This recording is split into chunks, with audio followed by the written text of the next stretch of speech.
अभी जो टॉपिक है वो है डीएनए रेप्लिकेशन। सेंट्रल डोग्मा आपने पढ़ा होगा, पीछे चैप्टर में पढ़ाया था कि जब डीएनए से डीएनए बनता है तो उसे हम रेप्लिकेशन बोलते हैं। जब डीएनए से आरएनए बनता है तो उसे हम ट्रांसक्रिप्शन बोलते हैं। आरएनए से प्रोटीन जो बनता है उसे हम ट्रांसलेशन बोलते हैं।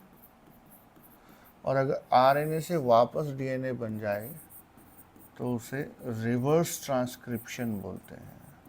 और इस पूरे प्रोसेस को हम सेंट्रल डोग्मा बोलते हैं। Dogma is a universal truth कि हर किसी सेल्स में ऐसा होता है। हर किसी सेल में सेंट्रल पार्ट न्यूक्लियस है जहाँ पर डीएनए होता है, और ये यूनिवर्सल ट्रूथ है कि हर किसी सेल के सेंट्रल पार्ट न्यूक्लियस में सबके अंदर ये प्रोसेस चलता है। कंप्लीट को हम सेंट्रल डोग्मा पढ़ते हैं, और इसी का आज पहला पार्ट हम पढ़ेंगे, DNA replication. One of the important topic, बहुत ही इम्पॉर्टेंट टॉपिक है। Exam point of view, board exam point of view and the competition point of view से, दोनों पॉइंट ऑफ व्यू से बहुत इंपॉर्टेंट है। तो डीएनए रेप्लिकेशन का अगर डेफिनेशन से स्टार्ट करें कि what is the DNA replication, DNA replication होता क्या है। डीएनए रेप्लिकेशन, इसमें क्या है बेटा, तो सिंगल पेरेंटल डीएनए, बहुत ही सिंपल है। Single parental DNA divide into two daughters DNA, two daughters DNA. एक डीएनए से दो डीएनए का बनना डीएनए रेप्लिकेशंस होता है। और ऐसा सेल साइकिल पढ़ा होगा 11th क्लास में। तो सेल साइकिल जो है बेटा, उसमें एक एस फेज होता है, एस फेज, जिसे हम बोलते हैं सिंथेसिस फेज। तो डीएनए रेप्लिकेशन का प्रोसेस सेल के अंदर एस फेज के अंदर चलता है, जहां एक डीएनए से दो डीएनए बनते हैं। डीएनए रेप्लिकेशन बोलते हैं।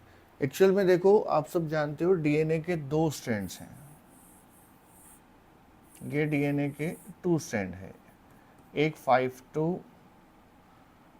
to 3' और दूसरा उसका एंटी पैरेलल 5 to 3'। अब डीएनए रेप्लिकेशंस में मेन पॉइंट क्या है कि जब डीएनए रेप्लिकेशन होता है, मान लो ये वाला डीएनए पेरेंटल डीएनए है, ये डीएनए पेरेंटल डीएनए है, तो ड्यूरिंग रेप्लिकेशन एक एक स्ट्रैंड पेरेंट का होगा, एक एक स्ट्रैंड पेरेंट का होगा, यानी कि दोनों स्ट्रैंड्स अलग होंगे। इसका मैकेनिज्म भी बताएंगे कि अलग कैसे होते हैं, लेकिन एक एक स्ट्रैंड अलग हुआ। 5 to 3 ये अलग हुआ, और 5 to 3 एंटी पैरेलल दोनों अलग हुए, यानी कि पेरेंटल स्ट्रैंड सेपरेट हुए और एक एक नया बना, एक एक इन्होंने नया बनाया।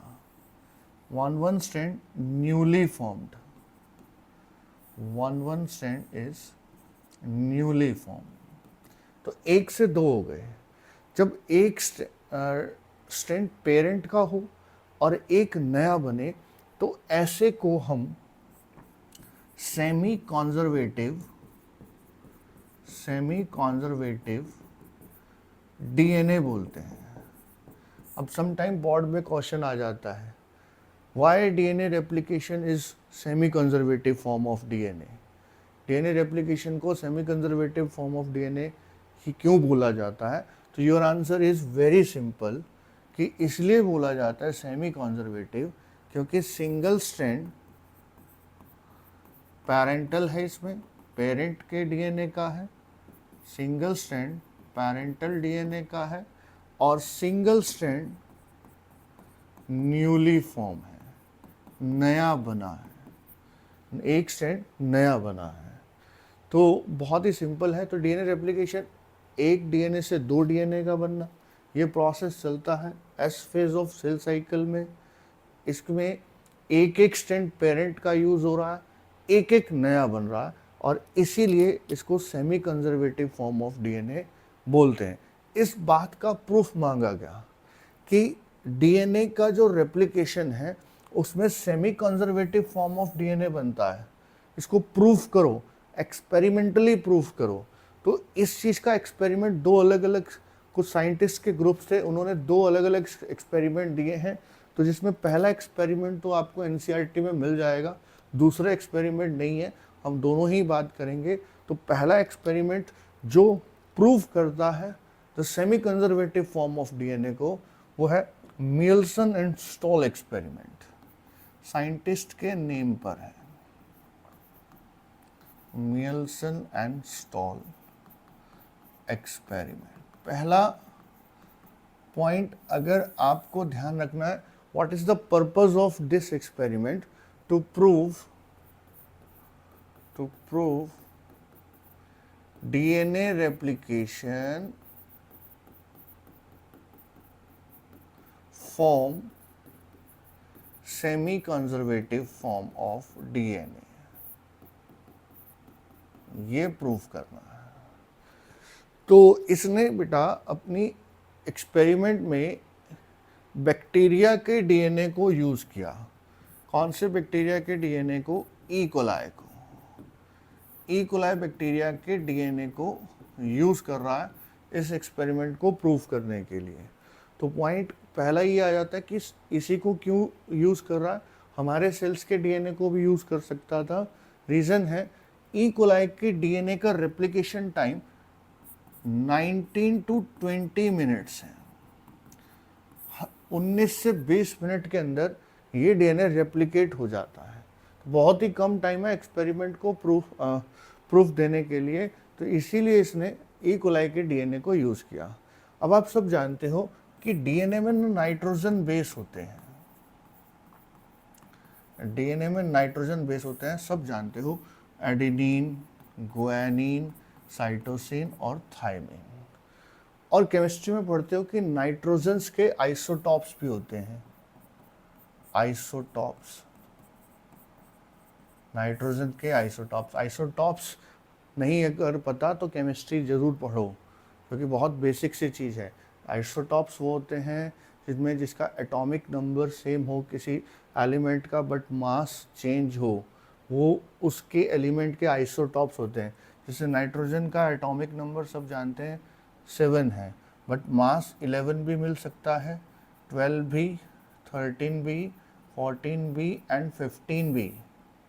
तो N11, 12, 13, 14, 15 ये सब जो हैं, ये सब नाइट्रोजन्स के आइसोटॉप्स हैं। अब मैं ये क्यों बात कर रहा हूँ, क्योंकि डीएनए के अंदर नाइट्रोजन बेस है।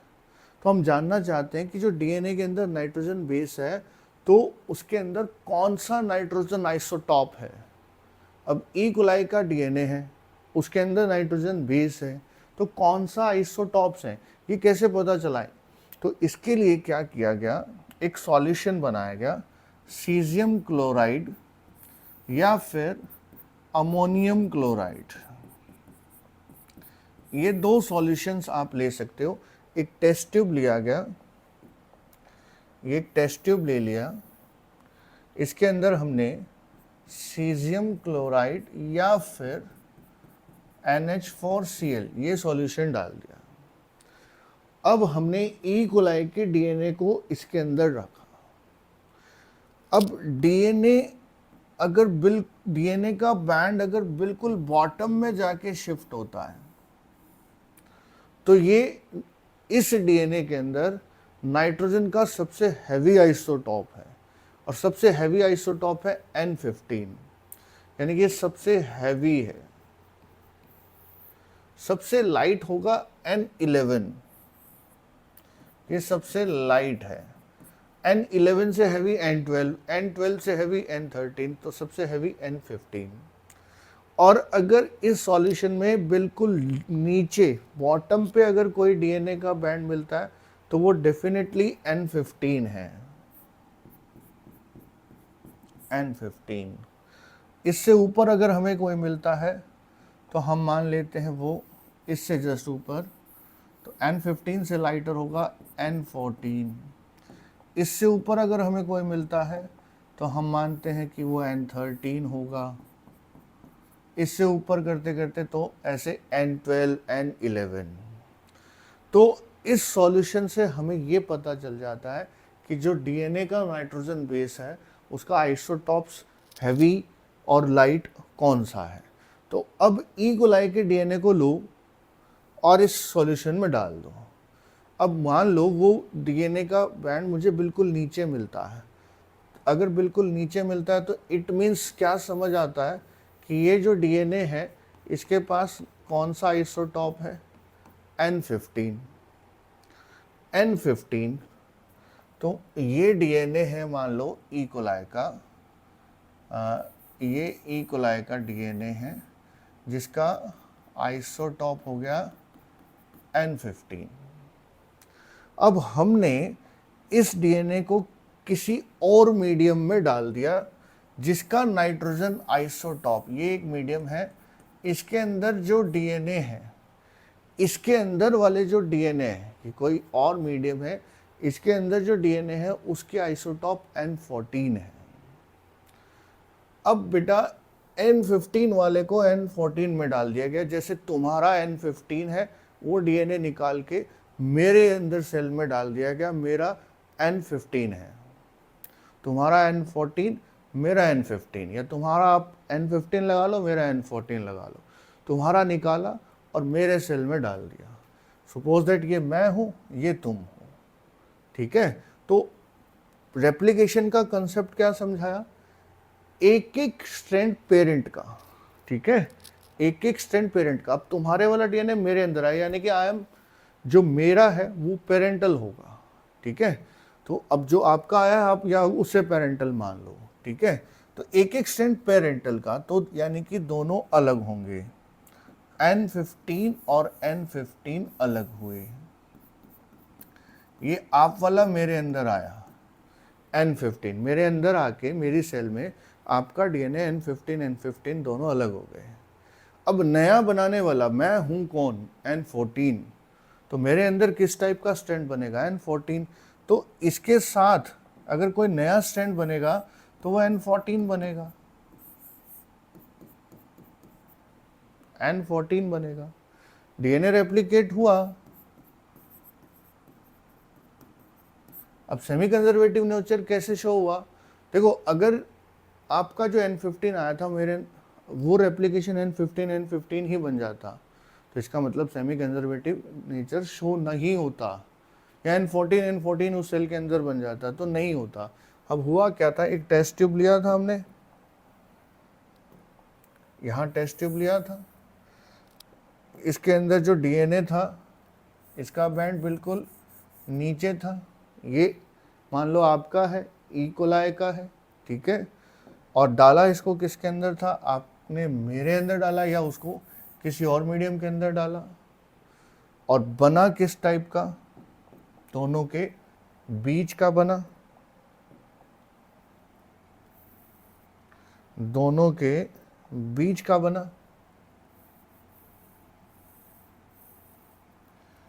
दोनों के बीच में आया N15 N14। तो ये चीज ये प्रूफ करता है कि एक एक पेरेंटल का तो एक एक नया। अब देखो अगर यहाँ N15 का N15 में डाल देते तो हमें पता थोड़ी ना चलता, अलग नहीं बनता, तो हमें तो ये लगता कि सेम ही बनता जा रहा है, इसे अलग लिया ना।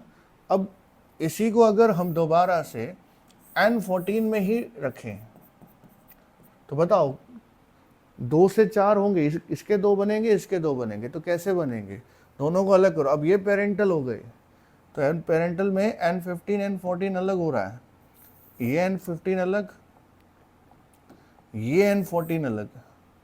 नया बनाने वाला कौन सा होगा, N14, इसका N14 बन गया, इसका N14 बन गया।